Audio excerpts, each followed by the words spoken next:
Բարև ձեզ հարգելի քաղաքացիներ, սիրելի ընկերներ, Երևանից Էջմիածին ճանապարհին եմ եւ այս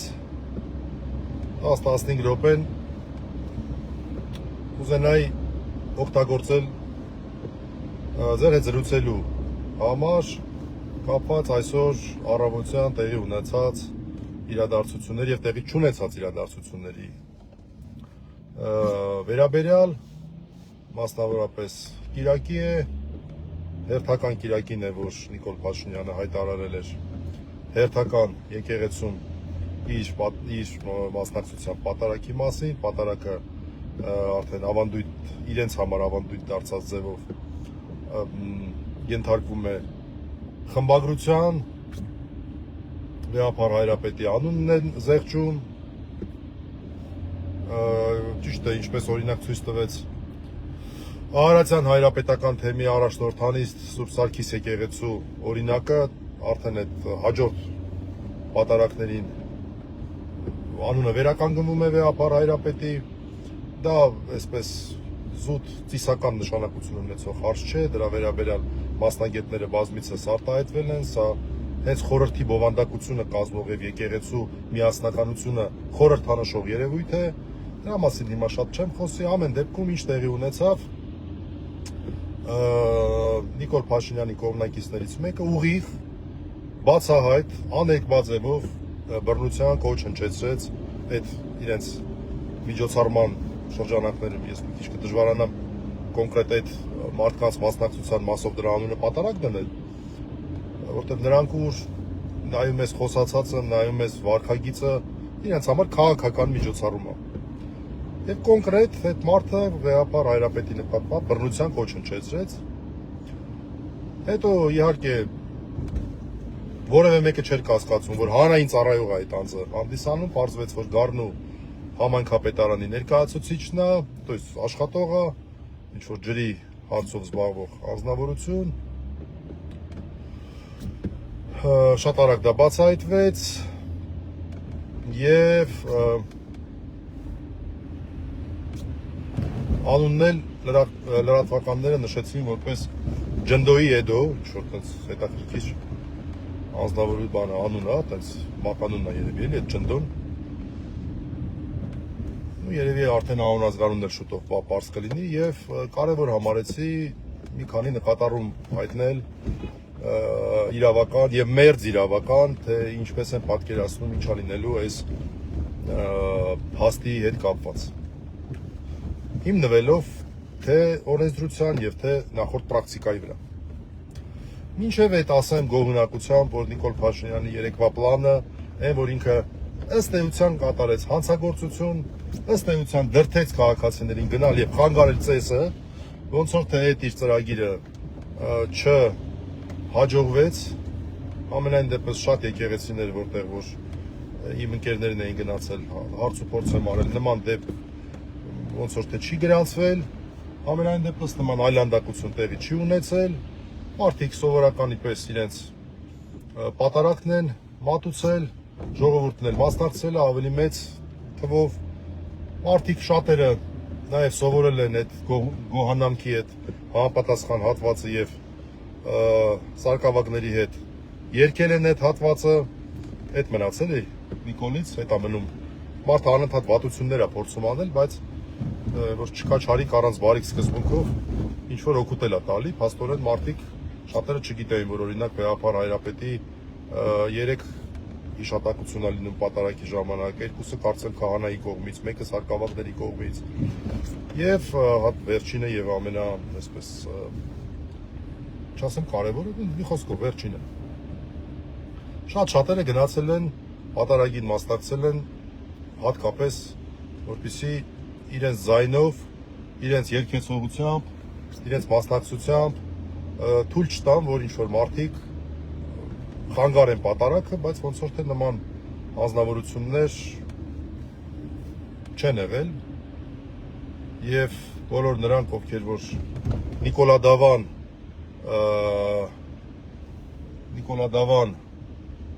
даже չեմ ուզում ասեմ քրիստոնեության, դրա ինչն է քրիստոնեություն։ Բոլոր նրանք, ովքեր որ Նիկոլա Դավանության կողմնակիցն են, գնացել են Գառնի, որպեսզի մասնակցեն այնտեղի այսպես կոչված պատարագի։ Ամեն դեպքում վերադառնանք Ջնդոյի Եդոյի քեյսին եւ փորձենք հասկանալ, թե ինչ հետևանք է սպասվում կամ ինչ կանխատեսում կա այդ անձնավորության վարքագծի հետ կապված։ Ես ուզում եմ իմ կանխատեսումը կատարել մեկ այլ օրինակով, որը Ռուստամ Ավագյան անունով մեկն է, ձեզ ծանոթ է, այն մարդը, լավ, տենց ասեմ էլի, սոթիկի չնայած դժվարությամբ եմ իրան ասում, մարդ, որտեվ տամարդի վարքագիծ էր դրսևորել արցախցիների հետ կապված, հիշում եք, թող բայրակտարները ուտեն, թող էս անեն, թող այն անեն։ Եվ երկար ժամանակ որևէ բան չկար, տենց իրավական, գնահատական դրան չէր տրվում։ Երբ որ լուսահոգի Արմեն Գրիգորյանի գործով մենք անընդհատ պնդում ենք, ասում ենք, դուք խտրականություն եք դրսևորում, մենք էլ մի որոշ ժամանակ չասեմ արհեստական, բայց նենց էր ստացվում, որ նիստերը չէին կայանում։ Ես այդտեղ մտածեցի, որ ինչ-որ մի բան ստեղ են չի։ Եվ մեկ էլ նշանակվեց արդեն վերջին դատական նիստը, որտեղ որ կողմերը պետք է արդեն եզրափակիչ ելույթներով հանդես գան։ Եվ մեր հիմնական փաստարկներից մեկը հենց այդ խտրական մոտեցման փաստարկն էր։ Ենթադրելով, որ ինչ-որ ժամանակը մեկ այլ քրեական հետապնդման համար է օգտագործվել, ուսումնասիրեցի համապատասխան համակարգերը եւ պարզեցի, որ այս ընթացքում կներեք այս արտահայտության համար գյոզերով տարել էին այդ Ռուստամ Ավագյանին դատելու այդ արտահայտության համար։ Որպեսզի դատախազը հաջորդ օրը գա, այն ժամանակ երբ որ մենք խոսենք, ասենք, որ տեսեք խտրականություն է եւ այլն, նրանք ասեն, ի՞նչն է խտրականություն, հենա Ռուստամ Ավագյան անունով մեկին, էս էլ գործի համարն է, գնացեք նայեք։ Դա մենք էլ parza, որ էլ չենք հասցնի նայել, չենք հասցնի ուսումնասիրել, բայց դատախազի խոսքը կմնար։ Մենք նախապես ենք ուսումնասիրել եւ տեսել ենք մի բան, որ օրինակի տարբերություն Արմեն Գրիգորյանի, որ հիշում եք, լուսահոգի Արմեն Գրիգորյանին, ինչ խայտարակ ձևով ձերբակալեցին, 2 ամսվա կալանք տվեցին, այդ ազնվորությունը ոչ ձերբակալվել էր, ոչ բնականաբար կալանավորվել էր, մեղքը ընդունել էր եւ պայմանական դատապարտություններ դրա նկատմամբ կիրառվել։ Այդ դեպքում, երբ ինքը մի քանի ամիս առաջ եւս մի անգամ դատվել էր, մեկ այլ արարքի համար։ Եվ այդ տրյուկը առանձնապես չստացվեց, որտեղ մենք ասացինք, որ այո տեղակ ենք այդ գործին, բայց այդ գործը հենց ցույց է տալի, որ այստեղ կա խտրական մոտեցում Արմեն Գրիգորյանի նկատմամբ։ Հիմա ես կարծում եմ, այս Ջնդոյի Եդոյի գործը իրենք օգտագործելու են հենց այդ նպատակով, որովհետև բռնության կոչերի հոդվածները, եթե նայում եք այդ տեղեկատվական համակարգում, դատալեքսա է կոչվում, իրավաբանները դրա տեղը լավ գիտեն։ Ես մեկ դեպք եմ ընդհանրապես տեսել, որ չվերաբերվի ԿՊԱ-ականներին։ Ճնշող մեծամասնություն, երևի 80% վերաբերում է անձամբ Նիկոլ Փաշինյանին, մի 20% վերաբերում է այլ ԿՊԱ-ականներին, եւ մեկ դեպք եմ տեսել, լավ թող մեկը չլինի, երկուսը կամ երեքը լինի, տասնյակների մեջ, եթե ոչ 100-ից ավելի, որ վերաբերի մեկ այլ անձի։ Այս հոդվածը բացառապես կիրառվում էր եւ կիրառվում է նիկոլականներին պաշտպանելու համար։ Այս հոդվածը ոչ թե ՀՀ քաղաքացիներին պաշտպանելու համար է, այլ հատկապես Նիկոլ Փաշինյանին եւ որոշ չափով իր այսպես շրջապատին։ Հիմա ենթադրում եմ, որ խնդիր է առաջացել ինչ որ առումով նաեւ հանրությանը ցույց տալու եւ ավելի մեծ է հավանականությունը համարում ոչ միայն եւ ոչ այնքան մեր հանրությանը, որքան այսպես ասենք միջազգային հանրությանը, որը ճիշտ է հրապարակային ինչ որ բաներ չի ասում, բայց ես ուղղակի բացառում եմ, որ այդ մարդիկ չխոսեն սրանց հետ։ Չգիտեմ, մամուլով օրինակ գնաց լուր, որ ոնց որ թե Ամերիկայի փոխնախագահ Վենսն է Պետրվանին պատրաստվում գալ Հայաստան։ Բայց լսեք, Վենսի ելույթը ես իմեջում էլ դրել, ես առհասարակ Վենսին բավական դրական եմ վերաբերում, ընդգծված եւ հատուկ վերաբերմունք ունեմ իր կերպարի նկատմամբ, որպես պահպանողականության, քրիստոնեության վրա հիմնված պահպանողականության վառ արտահայտիչ։ Վենսի ելույթը տեսեք, Պետրվարն էր թե մարտն էր Եվրոպայում, որ գնաց այդ կեղծ լիբերալներին շատ կներեք իր ելույթով ուղղակի ջնջխեց։ Այն որ այն գերներ Ուր կորավ խոսքի ազատությունը։ Ուր կորավ SSSS արժեքները։ Մի հատ բացեք նայեք, էլի ֆանտաստիկ ելույթ էր ուղղակի։ Ուր կորավ մարդկանց իրավունքը ընտրությունների։ Այն ժամանակ թարմեր այդ Ռումինիայի, Մոլդավիայի դեպքերը, երբ որ արհեստականորեն խոչընդոտներ էին տարբեր ուժերի նկատմամբ հարություն եւ փայլուն ուղղակի ելույթ ունեցավ։ Հիմա ես չգիտեմ, այդ մարդիկ նաեւ փակ խողովակներում են մի հատ հասկանում են, որ իրենց դիրքերն են կարծում եմ ուզում ամրացնել։ Որովհետեւ գալու է, չէ՞ Վենսը, գալու է Վենսը եւ ասի, որ այն գերներ ոնց եղավ որ այս բոլոր գործերը բացառապես այս հոդվածը ձեր համար եք օգտագործում։ Ոնց եղավ որ խուլիգանության հոդված եք դնում մեկի վրա, որը որ ընդամենը հետույք բառն է օգտագործել։ Ոնց եղավ որ մեր ձևով արտահայտությունը դիտել եք իշխանությունը բռնությամբ, եսիմինչ կոչ։ Դրա համար այս իշխանություններին ես կարծում եմ, որ պետքա մի кейս, որ իրանք սենց ցուցադրական ասեն, հա տեսեք, ջնդոյի եդոյին պատժեցինք, հո մենակ մեր մասով չի։ Դրա համար չզարմանաք, հարգելի քաղաքացիներ, որ ջնդոյի եդոյին պատժեն։ Իհարկե վստահ եմ, որ դա չի լինի, նա մի օր վստահ եմ, որ չի նստելու, չի ձերբակալվելու, չի կալանավորվելու, ավելին վստահ եմ, որ մեղքը ընդունելու է, արագացված է միջնորդելու եւ ինչ որ դուգանք ստանա ու հետո էլ ասեն, հա տեսեք ջնդոյի եդոյին էլ պատժեց։ Բայց օրինակ այդ նույն հոդվածի շրջան նույն հոդվածով հիշում եք մի քաղաքացի Սարգիս Մելքոնյան անունով ես նկարը տեղադրել էի։ Հարությանը ոչ հայտնի մարդ, որը իր էջում ինչ որ գրառումներ էր արել, ինչ որ մարդկանց հետ կապված, տարան դատեցին եւ 2 ամիս այդ մարդը անցկացրեց անազատության մեջ։ 2 ամիս կիրառվել էր նրա նկատմամբ կարճաժամկետ ազատազրկում պատժատեսակը։ Ճիշտ է, խափաման միջոցը բանի հետ կապված չէր անազատության, բայց հենց որ օրինական ուժի մեջ մտավ, եկան դուրը ծեծեցին, տարան մոտարապես նենց ոնց որ հրամանատարին, ոնց որ Աշոտ Երկաթին էլի անազատության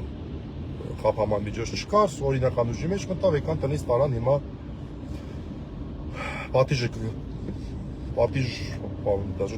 լեզուս չի պատտվում, ասենք, ինչ նշանակում պատիժ Աշոտ Երկաթի հետ կապված ապօրինի զենքի հոդվածով, այդ մարդու, որ հերոսական մի խոսքով էլի։ Էսա, դրա համար չզարմանաք, որ ջնդոյի եդոյի նկատմամբ նույնիսկ ցուցադրական ինչ որ դատավարություն անեն, նա ասի, հա, դե ես սխալվել եմ, դա սենց, դրանից չզարմանաք, բայց ես վստահ եմ, որ նա անազատության մեջ կարող է, ասենք, մաքսիմում անցկացնի 6 ժամ։ Դրանում վստահ եմ։ Որովհետև ենթադրում եմ, որ այս իշխանություններին, ոնց որ այն ժամանակ են Ավագյան Ռուստամի հետ կապված էր պետք մի հատ кейս, որ բերեն միջազգային եւ առաջի հերթին հարթակներում ասում, չէ, ով է ասում, արդեն չէ մահացել, Արմենը Գրիգորյան։ Չէ, ով է ասում, որ ստեղ խտրականություն կա։ Հենա, տեսեք, այս մեկին էլ ենք դատում, բայց հենց այդ մեկին դատելու кейսը ինքնին ցույց էր տալի, որ կա խտրականություն, որտեղ նրան մի րոպե առանձնատվության մեջ չէին պահել։ Վերջերս էլի այս նույն այս պատարակ անվանվող նրանց արարողություններին այրևաց, կարծեմ առաջի թե երկրորդ արարողության։ Հիմա նույնը ենթադրում եմ ջնդոյի եդոյի մասով են անելու, գուցե նաև ցուցադրական անեն, բայց այսպես դա չի նշանակում, որ այս իշխանությունները, եթե այդպես վարվեն, չի նշանակի, որ այս իշխանությունները խելքները գլուխներն են հավաքել։ Դա այդպես չի։ Դա ուղղակի ցուցադրական իրենց քաղաքական գծի ավելի լավ ձևով սպասարկելու շրջանակներում է լինելու։ Ինչ վերաբերում է մեզ, ապա ես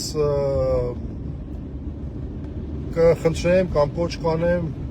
իմ գործընկերներին, որ օպերատիվությունը մի քիչ պահանջում, որպեսզի այդ իրենց գրառումների տակ հանեն մյուս բոլոր բռնության կոչերը։ Մյուս բոլոր բռնության կոչերը հանեն, որ երբ որ սրա հետ կապված քրեական հետապնդում լինի, միանգամից դա էլ ներկայացվի փաթեթով, դե որ տենց է։ Հիմա տեսեք, հանրային վտանգավորության առումով ես մի քիչ ձեռնպահ կմնամ իմ մոտեցումը հայտնելու, որտեղ ես առհասարակ այն կարծիքին եմ, որ շատ վիճարկելի է առհասարակ այս արարքները հանցագործություն համարելը, բայց քանի որ իրանք դա օգտագործում են բացառապես Նիկոլ Փաշինյանի դեմ ինչ որ բաներ գրած մարդկանց մասով, հազվադեպ նաև մյուս նիկոլականների, ապա պետք է դա ի ցույց դնել այնքան ժամանակ, քանի դեռ այս հոդվածը կա մեր քրեական օրենսգրքում։ Հիմա Մի հատ եկեք հանրային վտանգավորության տեսանկյունից նայել։ Ինչ որ մի անծանոթ մարդ, ասենք Սարգիս Մելքոնյանը, որի մասին ես ասացի, ինքն իր էջում ինչ որ կամ ինչ որ մի այլ տեղ մեկնաբանություն է թողնում, որը որ մի 10 կամ 20 մարդ է տեսնում։ Լավ թողնի 50 մարդ։ Դրա հանրային վտանգավորությունն է մեծ, իսկ այդ արարքի համար մարդը հիշեցնեմ 2 ամիս նստեց բանտում։ Բարաշենում 2 ամիս մարդը նստեց։ Դրա հանրային վտանգավորությունն է մեծ, թե այս ջնդոյի եդոյի արածի հանրային վտանգավորությունը, որ հերոստատեսությամբ էր, հսկայական տարածում ունեցավ, եւ նաեւ շատ կարեւոր է, որ հանրային ծառայող էր այս մարդը, ախպեր։ Այս մարդը հանրային ծառայող էր, որ շատ ավելի մեծ պատասխանատվություն է ենթադրում։ Հանրային ծառայողները ովքեր են պետական ծառայողները եւ համայնքային ծառայողները։ Հանրային ծառայող էր։ Գառն ու ջրի հետ կապված ոնց որ տենց էր բացահայտումը։ Համայնքապետարանի աշխատակից, դեպի պարզ է, որ Նիկոլ Փաշինյանին ով պետք է պաշտպանի։ Ազատ մարդիկ պաշտպանի, քիչ դժվարանա, քչերը կլինեն։ Քչերը կլինեն, բայց քչերը կլինեն։ Մեծ մասը այդ ռվենիա այդ ռուսերեն բառը ջանասիրությունը ցույց տվողները պարզա որ պետքա լինեն հանրային ծառայողներ, որոնք մեր հաշվին աշխատավարձ են ստանում, պարգևավճարներ են ստանում, մեր հարկերի հաշվին։ Այսքանը ես արդեն այս ընթացքում հասա Էջմիածին, կմտնեմ մի հատ մայրաթորի տարածք, ցավոք սրտի այսօր չկարողացա առավոտյան գալ պատարագի, ուղղակի գիշերը շատ ուշ վերջացրեցինք իմ նեմնիմին, դեպ հետաքրքիր հաղորդում էր, կարող եք դիտել, շատ հետաքրքիր հյուրերով, ես ու Արսենն ենք վարում, Լուսինեն Առաքելյան, Նարեկի կինը, շատ սիրված մեր դերասան Լևոն Հարությունյանը և ազգային անվտանգության ծառայության նախկին պետ 90-ական թվականներին ազգային անվտանգության հարցերով փորձագետ Դավիթ Շահնազարյանը։ Մի հատ կարող եք նայել, եթե հետաքրքրի ձեզ շատ ուշ վերջացրեցինք, այս ձյուն բուկ բորանին մինչև տուն հասա, ընդ որում արկածներով Տիգրան Ավինյանի շնորհիվ շնորհակալություն, երեքից շնորհիվ տես հավատասար Աստված շով մեծացավ, որտեվ այդ ոլորաններին բանի պլանի գլխի երկու հատ ավտոսը սաղալով վրաս էին գալի, թե ոնց փախցրեցի չգիտեմ։ Հա։ Դրա համար չկարողացա առավոտյան գալ, հիմա եմ մտնում, հետո գնալու եմ Նարեկին տեսակցեմ Չոբանքարայում։ Այդքանը։ Շնորհակալություն, հաջողություն։